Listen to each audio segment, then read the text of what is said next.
Hi guys, welcome back on Foma educational hub. तो last lecture के अंदर हमने डीबाई थ्योरी के अकॉर्डिंग जो स्पेसिफिक हीट विशिष्ट ऊष्मा का जो फॉर्मूला मिलता है वो हमने कैलकुलेट किया था। ये फॉर्मूला मिला था।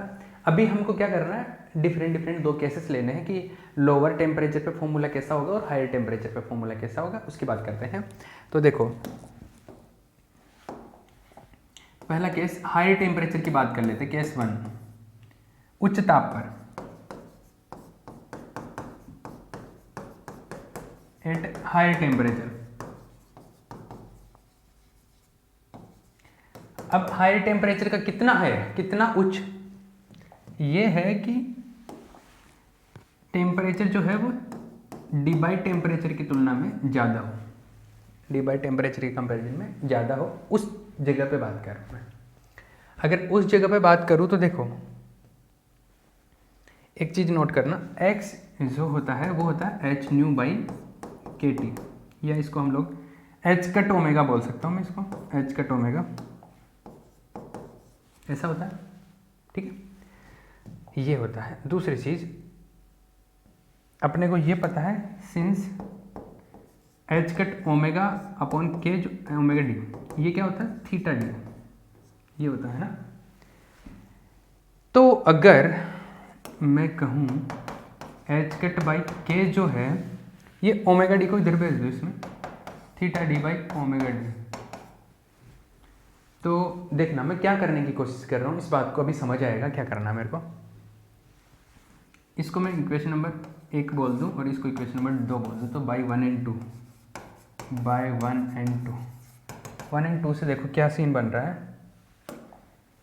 x का जो वैल्यू है वो आ रहा है एच कट बाई के को तो मैं लिख सकता हूँ theta D by omega D, T भी है यहाँ पे और ओमेगा भी है, ऐसा है। अब देखना, इस चीज़ को मैं थोड़ा सा सिस्टमेटिक वे में लिख दूँ, omega by omega D into theta D by T.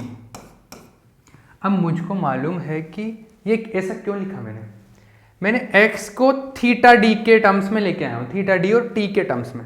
T में तो पहले था, थीटा डी बना दिया इसको। ऐसा क्यों? ऐसा इसलिए क्योंकि मुझे एक कंडीशन पता है कि temperature is very very higher then theta D. तो इस चीज़ को मैं यहाँ पर कंपेरिजन करके देखना चाहता हूँ कि x का वैल्यू ज़्यादा आ रहा है कि कम आ रहा है, उस रेंज में बात करना चाहता हूँ। तो देखो, यहाँ पे पता है कि टेम्परेचर काफ़ी ज़्यादा है, टेम्परेचर काफ़ी ज़्यादा है, तो ये नीचे वाला पार्ट ज़्यादा होगा, तो इसका वैल्यू क्या होगा, काफ़ी कम होगा। इसका वैल्यू, x का वैल्यू काफ़ी कम होगा। अगर x का वैल्यू काफ़ी कम हो रहा है एक के कंपैरिजन में, ये मान लो x का वैल्यू काफ़ी कम है, समझ में आया ना, कम क्यों है, क्योंकि टेम्परेचर काफ़ी ज़्यादा है, तो ये टर्म काफ़ी कम होगा। डिवाइड कर रहे हैं, वो जो है वो ज़्यादा है, तो ये काफ़ी कम होगा, x का वैल्यू काफ़ी कम होगा एक के कंपैरिजन में। और x का वैल्यू अगर काफ़ी कम है तो हम लोग इसका क्या करते हैं, प्रसार करते हैं, एक्सपांसन करते हैं। तो देखो, तो x का वैल्यू एक के कंपैरिजन में काफ़ी कम है, अतः इसका e टू पावर x का हम लोग क्या करेंगे, एक्सपांसन करेंगे, प्रसार करेंगे। और इसका एक्सपांसन करते हैं तो ये आता है 1 plus x square by factorial 2, इस तरीके से चलता है। लेकिन हम लोग केवल 2 टर्म तक लिख ले तो इसको ऐसे लिख सकते हैं 1 प्लस एक्स, ठीक है। तो e टू पावर x को 1 प्लस एक्स लिख सकते हैं। तो e टू पावर x यहाँ पर है और यहाँ पर है, तो दोनों जगह पे 1 प्लस एक्स लिख दो। अतः C V is equals to 9r theta D by T का cube integration 0 to theta D by T, और e टू पावर x है 1 प्लस एक्स हो जाएगा, x टू पावर 4 है तो x टू पावर 4, और नीचे है 1 प्लस एक्स माइनस 1 का होल स्क्वायर डी एक्स। मैंने इसका वैल्यू लिखा है, e टू पावर x का लिख दिया, x टू पावर 4 था, e टू पावर x को लिख दिया 1 प्लस एक्स, इसको भी 1 प्लस एक्स, और ये बाकी का जैसे था वैसा वैसा लिख दिया। ये t बाई थीटा डी है, ठीक है, वैसा है। अब इसमें देखो कुछ कैंसिल आउट होता है, तो इसमें 1 से 1 कैंसिल आउट हो गया, x बचा यहाँ पे, एक्स स्क्वायर बचा, एक्स स्क्वायर को x टू पावर 4 से कैंसिल आउट करेंगे तो ये ऐसे बचेगा 9r t by theta D का cube 0 to theta D by T, ये बचा 1 प्लस, देखो यहाँ पे एक्स स्क्वायर बचेगा, एक्स स्क्वायर से एक्स स्क्वायर कैंसिल आउट होगा, एक्स स्क्वायर बचा यहाँ पे, एक्स स्क्वायर डी एक्स, ऐसे बचा। और ये जो है C V is equals to 9r T by theta D का cube 0 to theta D by T, इसको मल्टीप्लाई कर दो x square plus x cube, इसका इंटीग्रेशन करेंगे अभी। अगर इसका इंटीग्रेशन करें, इसका समाकलन करें तो क्या आएगा, इसका integration 9r T by theta D का होल क्यूब, इसका इंटीग्रेशन करेंगे तो आएगा x cube by 3 plus x to power 4 by 4 0 to theta D by T. तो इसका इंटीग्रेशन करो, इसका इंटीग्रेशन करेंगे तो देखो C V is equals to 9r T by theta D का क्यूब, ये आएगा एक्स का वैल्यू रखो तो थीटा डी बाई टी का क्यूब बाई 3, ये आएगा थीटा डी बाई टी का पावर 4 बाई 4, ऐसा है ना। ठीक है, अब देखो ये already theta D by T काफ़ी ज़्यादा होता तो ये वैल्यू काफ़ी कम होगा। अपने को पता थीटा डी बाई टी का वैल्यू क्या होगा, काफ़ी कम होगा, क्योंकि टी काफ़ी ज़्यादा थीटा डी के कंपेरिजन में, ये काफ़ी कम होगा, इसका क्यूब हो रहा है। चलो क्यूब और हो रहा है तो ये और भी कम हो जाएगा, यहाँ पे पावर 4 है तो ये तो इसके कंपेरिजन में भी और भी कम हो जाएगा। तो इसको रिमूव कर देता हूँ, एक टर्म तो रख लेता हूँ ना, दोनों ही हटा दूंगा तो 0 आ जाएगा ना। तो एक टर्म तो रख लेता हूँ, इसको इसके कंपेरिजन में ये और भी कम है क्योंकि पावर 4 में चला गया ये। तो मैं ऐसे बोल देता हूँ कि ये जो theta D T to power 4 वाला टर्म है ये इसके कंपेरिजन में काफ़ी कम होगा, तो इसको रिमूव कर दे, है ना, इसको रिमूव कर दो तो C V is equals to 9r T by theta D का क्यूब, और जो अंदर बचा ये भी टर्म रख लेते हैं 1/3 theta D to power cube, ये आ गया है ना। अब इसमें कुछ कैंसिल आउट हो रहा है, देखो ये टर्म इस टर्म से कैंसिल आउट हो जाएगा तो ये बचेगा 9r/3 और 9r/3 बचेगा, C V is equals to 3r बचेगा। ये बच रहा है अपने पास में, सी वी इक्वल्स टू 3r। अब जो सी वी इक्वल्स टू 3r बचा अपने पास में, किसी ने कॉपी नहीं किया है तो छाप लेना, सी वी इक्वल्स टू 3r जो बचा यही तो होता है हायर टेम्परेचर पे अपने पास में। जो हमने पहले बात की थी कि क्या प्रॉब्लम चल रही थी, वो ये प्रॉब्लम यहाँ पे रिजोल्व हो गई है कि सी वी इक्वल्स टू 3r होना चाहिए उच्च ताप पर, वो तो आ रहा, तो ये तो ठीक है, उच्च ताप पर हाई टेम्परेचर तो पहले कोई प्रॉब्लम नहीं थी। अब लोअर टेम्परेचर की बात करते हैं, लोअर टेम्परेचर पे, ठीक है, लोअर टेम्परेचर में केस 2 एट लोअर टेम्परेचर, निम्न ताप पर। निम्न ताप का मतलब है थीटा डी के कंपैरिजन में टेम्परेचर क्या है, कम है, ठीक है, ये कम है, ठीक है। अब चलो ये कम है तो हम लोगों ने अभी ये देखो इधर कुछ कैलकुलेशन की थी, यहाँ पे x को हम लोग ऐसे लिख के लाए थे, x का वैल्यू जो है omega by omega D theta D by T, तो omega by omega D x जो आया था, सिंस x का वैल्यू क्या आया था omega by omega D theta D by T, यह आया था। तो थीटा डी का वैल्यू काफ़ी ज़्यादा है टेम्परेचर के रिस्पेक्ट में, थीटा डी का वैल्यू टेम्परेचर के रिस्पेक्ट में काफ़ी ज़्यादा, तो इसका वैल्यू काफ़ी ज़्यादा होता है, बहुत ज़्यादा होता है। तो बहुत ज़्यादा में हम ऑलमोस्ट हम बोल देते हैं कि इन्फिनिटी को अप्रोच कर रहा है। इसका वैल्यू क्या आएगा, थीटा डी बाई टी का इन्फिनिटी को अप्रोच कर रहा है, थीटा डी बाई टी का, किसका, थीटा डी बाई टी का। तो ये वैल्यू एक के कंपेरिजन में काफ़ी ज़्यादा होगी। पहली चीज़ तो ये एक्स का वैल्यू तो एक के कंपेरिजन में काफ़ी ज़्यादा होगा। दूसरी चीज़ थीटा डी बाई टी, इस इतनी सी वैल्यू की बात करूँ तो ये वैल्यू काफ़ी ज़्यादा होगा, ये पूरा ये एक के कंपेरिजन में काफ़ी ज़्यादा, वो मल्टीप्लाई होकर जो भी होगा एक से ज़्यादा होगा काफ़ी।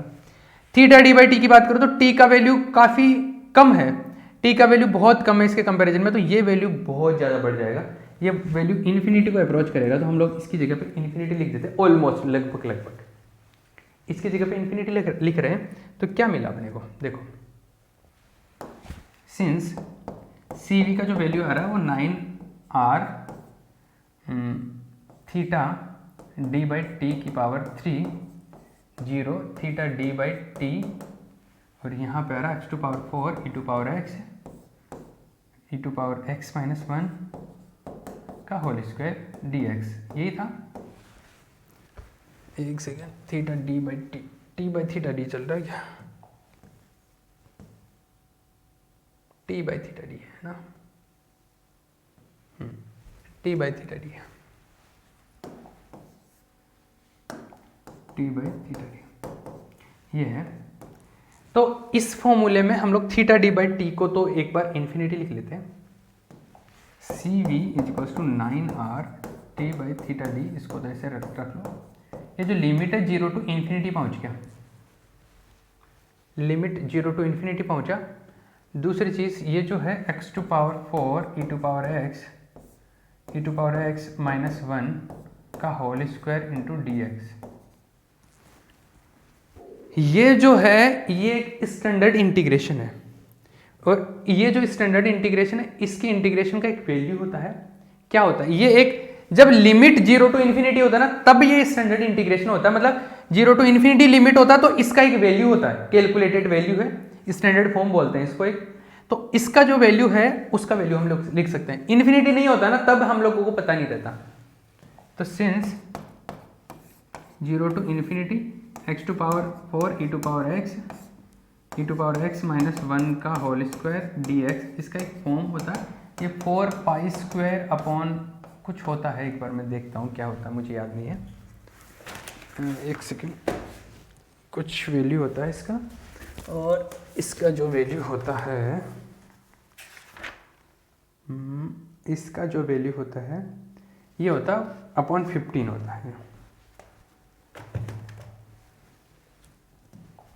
ये होता अपॉन 15, ये ऑलमोस्ट वैल्यू आता है, लगभग मान इसका इतना आता है। इसका वैल्यू अगर मैं यहाँ पे पुट कर दूँ तो इस केस में ये आ जाएगा 9r T by theta D cube, ये आ जाएगा 4π² बाई 15, ये मिल जाएगा अपने को। और ये वैल्यू मिला तो देखो ये C V is equals to आया 9r 4π² upon 15 into T cube upon theta D cube, क्या वैल्यू मिला अपने को, ये फाइनल वैल्यू मिलता। इसको अगर हम लोग मल्टीप्लाई करते हैं ना, 9 को r का वैल्यू 4π² 15, इसको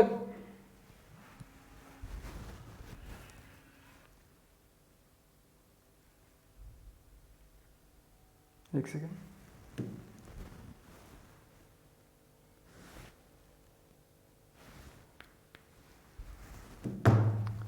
इसका वैल्यू जो अगर, हाँ मैं क्या बोल रहा था, हाँ ये वैल्यू मिल गया अपने को फाइनली, और 4π सब कांस्टेंट है, इन सब के वैल्यू अगर पुट करते हैं तो इसका कुछ वैल्यू आता है, वो वैल्यू एक सेकेंड क्या होता है, ये वैल्यू होता है 1.945 इंटू 10⁶, ये होता है टी अपॉन थीटा डी का क्यूब, ये आ गया। ये वैल्यू क्या होता है ये मैटर नहीं करता, यहाँ पे मैटर क्या करता है, जो जरूरी चीज है वो ये है कि चलो ये वैल्यू तो यहाँ तक छोड़ दो तब भी कोई प्रॉब्लम नहीं है, जो काम की बात है वो ये है कि जो CV है वो प्रोपोर्शनल आ रहा है टी क्यूब के, टी की पावर 3 के प्रोपोर्शनल आना चाहिए था। हमने जब एक्सपेरिमेंटल रिजल्ट्स लिखे थे आइंस्टाइन थ्योरी में, तब मैंने बोला था कि जो लोअर टेम्परेचर पे है जो CV जो टी क्यूब के प्रोपोर्शनल होना चाहिए, और यहाँ पर आ रहा है। आइंस्टाइन थ्योरी के हिसाब से लोअर टेम्परेचर पे भी जो CV जो आ रहा था वो e⁻ theta D by T कुछ थीटा ई बाई टी कुछ ऐसा आ रहा था, जबकि ऐसा आना चाहिए था, टी की पावर 3 के समानुपाती होना चाहिए था, प्रोपोर्शनल होना चाहिए, जो कि यहां से मिल रहा है। इसका मतलब है कि ये चीज करेक्ट है। इसमें भी कुछ प्रॉब्लम्स है, कुछ कमियां हैं वगैरह वगैरह है, लेकिन उनकी बात नहीं करूंगा मैं, लेकिन ये बेस्ट थ्योरी है इन तीनों में, ठीक है। ये मिल गया स्पेसिफिक हीट T⁻³ के प्रोपोर्शनल समानुपाती मिल गया अपने को, ये करना था अपने को। हाई टेम्परेचर पे 3R के इक्वल, ये T³ के समानुपाती, ये इस तरीके से मिलता है। तो ये जो है कुछ जो कर्व आएगा इसका जो एक सेकेंड, इसका जो कर्व है वो ऐसा मिलता है CV और टेम्परेचर का इस तरीके से, ये ऑलमोस्ट जाके फिर टेम्परेचर और ये 3R के बराबर हो जाता है हाई टेम्परेचर पर। टेम्परेचर बढ़ता है उच्च ताप पे जाके 3R के बराबर कांस्टेंट हो जाता है ना हाई टेम्परेचर, लोअर टेम्परेचर पे इस तरीके से टी क्यू के प्रोपोर्शनल चल रहा है। ठीक है, ये है स्पेसिफिक हीट का कर्व है, अपने को यहाँ से मिल गया, जो कि एक्सपेरिमेंटल रिजल्ट्स के ऑलमोस्ट इक्वल होता है। इसमें भी कुछ प्रॉब्लम्स है लेकिन ये ऑलमोस्ट इक्वल होता है, सबसे अच्छा ये है। और इससे लोअर टेम्परेचर पे T⁻³ के समानुपाती भी मिल रहा है। ठीक है, ये मिल गया अपने को। यहाँ पे आप लिख सकते हो कि ये इसके हिसाब से ये जो चीज़ें हो रही है ये कंप्लीट हो गया है। स्पेसिफिक ये डीबाई थ्योरी का पोर्शन कंप्लीट हो गया, इस पर कुछ न्यूमेरिकल करवा दूंगा मैं, बाकी ये डीबाई थ्योरी कंप्लीट हो गया। अभी एक छोटा सा फोनोन टॉपिक बचा है इस चैप्टर के अंदर, फिर ये चैप्टर फिनिश हो जाएगा। ठीक है, ओके।